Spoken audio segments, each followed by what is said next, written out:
Hello, good morning, my dear students. In the last class, we have discussed about the essential elements of a valid offer. I hope that all of you have a clear idea about the essential elements of valid offer. Today, we will discuss about the types of offer, the different types of offer. Okay, the offers may be classified on the following basis: on the basis of mode of offer, on the basis of offerees, and the third one on the basis of nature of offer. ഏതൊക്കെയാണ് ഓഫറിനെ നമ്മൾ മൂന്നായിട്ട് classify ചെയ്യുന്നു?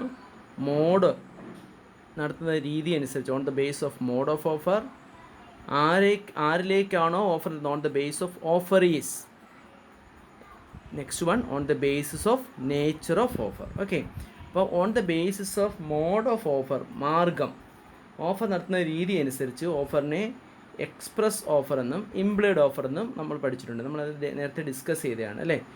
Express word spoken or written ആണെങ്കിൽ express offer.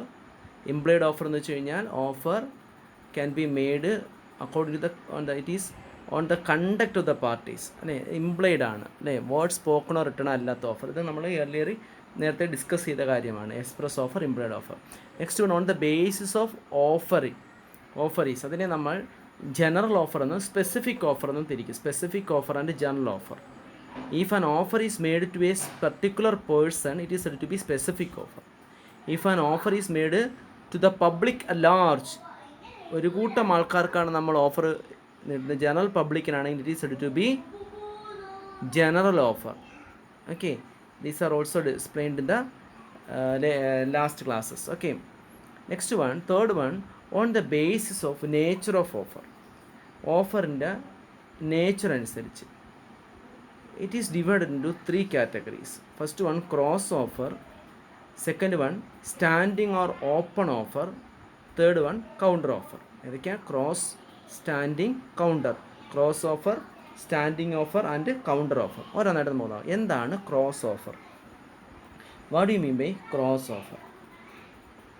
When two parties make identical offers to each other in ignorance of each other's offer, the offers are called cross offer. They shall not constitute acceptance of one's offer by the other. രണ്ട് വ്യക്തികൾ ഒരേ കാര്യം പരസ്പരം ഓഫറായിട്ട് ചെയ്യുന്നു. ഇപ്പോൾ ഞാനൊരു offer വയ്ക്കുന്നു, അത് മറ്റയാൾ അക്സെപ്റ്റ് ചെയ്താൽ കോൺട്രാക്റ്റ് ആവും. നേരെ മറിച്ച് ഞാൻ വയ്ക്കുന്ന കാര്യത്തിന് തിരിച്ച് അയാൾ ഇങ്ങോട്ട് ഓഫറായിട്ട് വയ്ക്കുന്നു.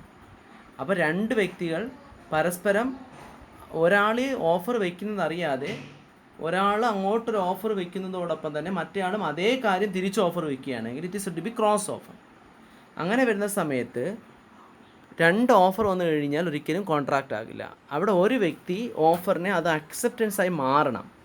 അതായത് in the case of a cross offer, it generally doesn't create, it is not constitute acceptance and it doesn't create any contract.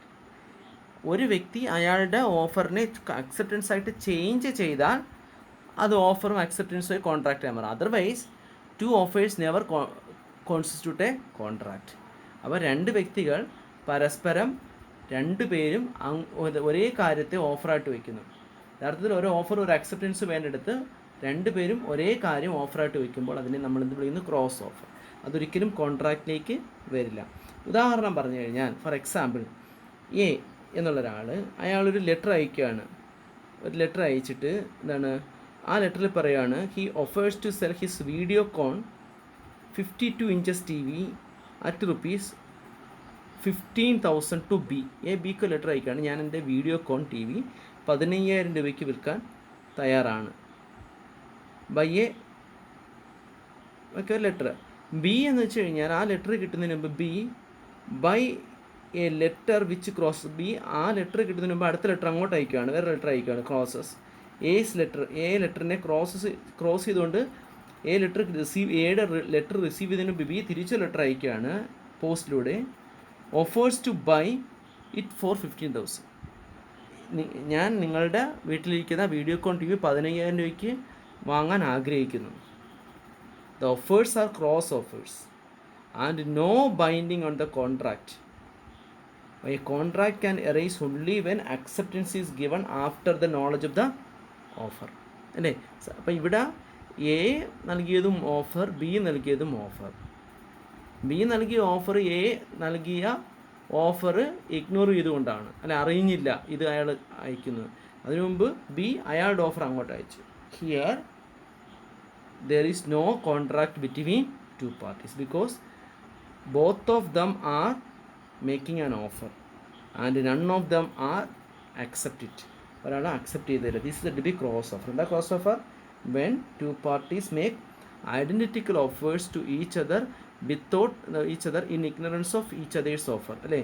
രണ്ട് പേരും ഓഫർ അയക്കുന്നു, മറ്റൊരാളുടെ ഓഫർ അയാൾ ഓഫർ തന്നോ എന്നറിയാതെ മറ്റേ ആളും ഓഫർ വയ്ക്കുന്നു. അപ്പോൾ ഇവിടെ ഒരു അക്സെപ്റ്റൻസ് ഇല്ല, അതുകൊണ്ട് ഒരു contract. That's to be cross offer. Clear? Okay. Next one, standing offer or open offer. Offers made for the continuous supply of certain article at a certain rate over a definite period of time are known as standing offer. ഒരു സാധനം തുടർച്ചയായി supply ചെയ്യാം, ഒരു നിശ്ചിത റേറ്റിൽ തുടർച്ചയായി supply ചെയ്യാം എന്നുള്ളൊരു കണ്ടിന്യൂസ് ഓഫറിനെയാണ് നമ്മൾ സ്റ്റാൻഡിങ് ഓഫർ എന്ന് പറയുന്നത്. Such offers, though accepted, do not give rise to contract unless an actual order is placed. അപ്പം ഇവിടെ ഇത്തരത്തിലുള്ള കോൺട്രാക്റ്റിൻ്റെ ഒരു പ്രത്യേകത എന്ന് വെച്ച് കഴിഞ്ഞാൽ, ഇത്തരത്തിലുള്ള ഓഫർ അത് അക്സെപ്റ്റ് ചെയ്താലും ആ ഓഫർ കോൺട്രാക്റ്റായി മാറില്ല. പകരം ആ അക്സെപ്റ്റ് ചെയ്തിട്ട് അതിനനുപാതികമായ ഒരു ഓർഡർ പ്ലേസ് ചെയ്യണം. ഉദാഹരണത്തിന് ബാക്കിയുടെ പറയാം. ദ ഓഫറർ ക്യാൻ വിഡ്രോ, അതായത് അതുപോലെ തന്നെ ഓഫറർക്ക് ഈ കണ്ടിന്യൂസ് ഓഫർ അയാൾക്ക് എപ്പോൾ വേണമെങ്കിലും ഓഫറിൻ്റെ പീരീഡ് കഴിയുന്നതിന് മുമ്പ് തന്നെ, അല്ലെങ്കിൽ മറ്റേയാൾ ഓർഡർ പ്ലേസ് ചെയ്യുന്നതിന് മുമ്പ് തന്നെ വിഡ്രോ ചെയ്യാം. ഞാൻ ഉദാഹരണം പറയുമ്പോൾ നിങ്ങൾക്കത് മനസ്സിലാവും.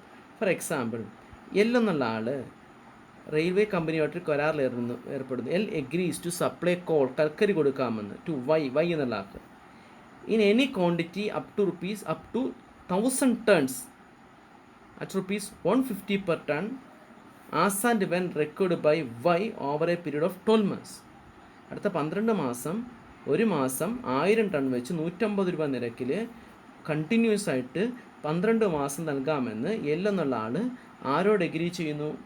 വൈ എന്നുള്ള ആളോട് എഗ്രി ചെയ്യുന്നു. ഓക്കെ, ഇവിടെ ഒരു ഓഫറാണ്, ഇത് ഇയാൾ അക്സെപ്റ്റ് ചെയ്തു. വൈ എന്നുള്ള ആൾ അക്സെപ്റ്റ് ചെയ്തതെന്ന് വെച്ചാൽ കോൺട്രാക്റ്റ് ആയല്ല. പിന്നെ എപ്പോഴാണ് കോൺട്രാക്ട്? ദിസ് ഈസ് ഇങ്ങനെയുള്ള 12 മാസം തുടർച്ചയായി ₹150 നിരക്കിൽ 1000 ടൺ കൽക്കരി നൽകാമെന്ന് പറഞ്ഞത് ഒരു കണ്ടിന്യൂസ് ഓഫറാണ്. ഓക്കെ, ഇവിടെ എന്താ സംഭവിക്കുന്നത്? Each order given by Y will amount the acceptance of the offer. ഇതിപ്പം എല്ല് ഓഫർ നടത്തിയെന്ന് വെച്ചിട്ട് വൈ അത് അക്സെപ്റ്റ് ചെയ്താലും അത് കോൺട്രാക്റ്റ് അല്ല. പകരം whenever Y gives an order to buy coal വാങ്ങാനായിട്ട് ബൈ ഒരു ഓർഡർ പ്ലേസ് ചെയ്യുമ്പോൾ മാത്രമാണ് അത് അക്സെപ്റ്റൻസായി മാറുന്നത്. അതോടൊപ്പം തന്നെ എല്ലിന് എപ്പോൾ വേണമെങ്കിലും അയാളുടെ ഓഫറിൽ നിന്ന് പിന്മാറുകയും ചെയ്യാം. നോട്ടീസ് ഓഫ് റിവോക്കേഷൻ കൊടുത്തുകൊണ്ട്, റിവോക്കേഷൻ അതായത് ഇപ്പോൾ ഒരു ഓർഡർ പ്ലേസ് ചെയ്തു, അത് സപ്ലൈ ചെയ്തിട്ട് അടുത്ത ഓർഡർ പ്ലേസ് ചെയ്യുന്നതിന് മുമ്പ് തന്നെ വേണമെങ്കിൽ കണ്ടിന്യൂസ് ഓഫറിൽ നിന്ന് ഓഫറർക്ക് പിന്മാറാവുന്നതാണ്. ഓക്കെ, ഓർഡർ പ്ലേസ് ചെയ്ത് കഴിഞ്ഞാൽ അത് അക്സെപ്റ്റ് ചെയ്തു എന്നാണ് അതിൻ്റെ അർത്ഥം. അങ്ങനെയാകുമ്പം അത് സപ്ലൈ ചെയ്യേണ്ടത് ആവശ്യമാണ്. അപ്പം കണ്ടിന്യൂസ് ഓഫർ ഏറ്റവും വലിയ പ്രത്യേകത എന്ന് വെച്ച് കഴിഞ്ഞാൽ, കണ്ടിന്യൂസ് ഓഫർ ആ ഓഫർ മറ്റേ അക്സെപ്റ്റ് ചെയ്തു എന്നിട്ട് കാര്യമില്ല. അക്സെപ്റ്റ് ചെയ്ത് അയാൾ ഓർഡർ പ്ലേസ് ചെയ്യുമ്പോഴാണ് അതിനെ അക്സെപ്റ്റൻസ് ആയിട്ട് കണക്കാക്കുന്നത്. That should be continuous offer. Continuous offer means it's A continuous supply of certain material or article at a certain rate for a continuous period or a definite period is called a continuous offer or open offer. Clear? Next, counter offer. എന്താണ് counter offer? When an original offer is rejected and a new offer is made, it is known as counter offer. Okay, the person making the counter offer by subsequently changing his mind wishes to accept the original offer cannot do so as the first offer lapses as and when he makes the counter offer. Okay, ഒരു original offer reject ചെയ്തുകൊണ്ട് അതിൻ്റെ new offer പുതിയൊരു offer നടത്തുമ്പോഴാണ് അതിനെയാണ് counter offer എന്ന് പറയുന്നത്. ഞാൻ ഉദാഹരണം പറയുമ്പോൾ നിങ്ങൾക്കത് മനസ്സിലാകും. For example, A offered to sell a farm to B £1000. A ബിയോട് പറയുന്നു എൻ്റെ ഫാം ഓഫർ ചെയ്യുന്നു, 1000 പൗണ്ടിന് എൻ്റെ ഫാം വിൽക്കാമെന്ന് ഓഫർ ചെയ്യുന്നു. B said he would give £950 and A refused to sell at this price. അപ്പോൾ ബിയോട് പറയുന്നത് എന്താണ്? £1000 എൻ്റെ ഫാം വിൽക്കാം. ബി എന്ത് ചെയ്തു? പറ്റില്ല, ഞാൻ 950 രൂപ തരും, അപ്പോൾ പൗണ്ട് തരും. അപ്പോൾ എ എന്ത് പറയുന്നു? ആ ഓഫർ റെഫ്യൂസ് ചെയ്യുന്നു, എന്നിട്ട് വിൽക്കുന്നില്ല. പിന്നീട് കുറച്ച് ദിവസം കഴിഞ്ഞപ്പോൾ ബി കുറച്ച് ദിവസം കഴിഞ്ഞിട്ട് said he would give £1000. Rupees അല്ല, £1000.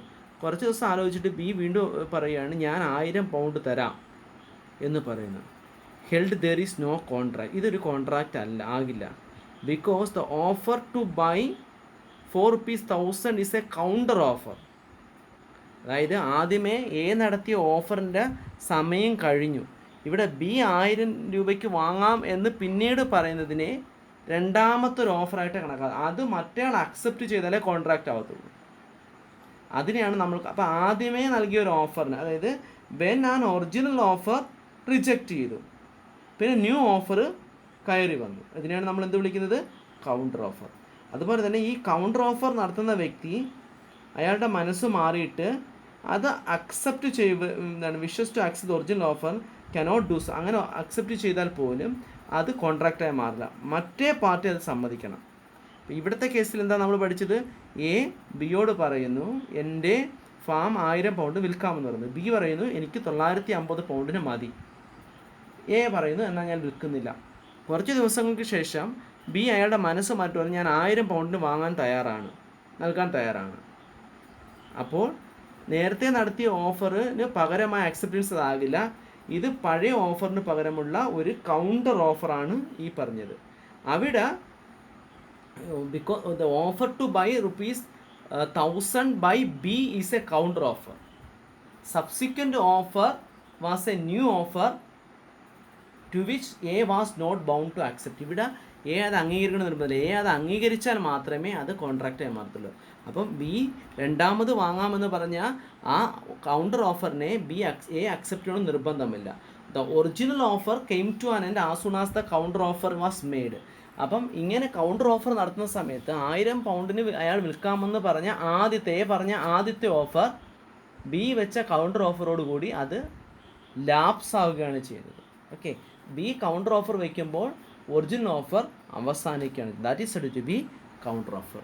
That's all about the different kinds of offer. Okay, അപ്പോൾ നമ്മൾ on the base of mode of offer അനുസരിച്ച് എക്സ്പ്രസ് എന്നും ഇംപ്ലൈഡ് എന്നും, അതുപോലെ തന്നെ ഓൺ ദ ബേസ് ഓഫ് ഓഫറിയുടെ അടുത്താണ് സ്പെസിഫിക് എന്നും ജനറൽ എന്നും. അതാണ് ജനറൽ ഓഫറാണ് Carlill versus carbolic smoke ball കമ്പനിയൊക്കെ നമ്മൾ പഠിച്ചത്. അതോടൊപ്പം തന്നെ ഇപ്പോൾ നമ്മൾ പഠിച്ചത് on the base of nature of ഓഫറിൻ്റെ അടിസ്ഥാനത്തിൽ നമ്മൾ ക്രോസ് ഓഫർ എന്നും സ്റ്റാൻഡിങ് ഓഫർ എന്നും കൗണ്ടർ ഓഫർ തിരിച്ചു. Okay, these are about the different classification of offer. Study well. Okay, thank you for your patient listening. Thank you all.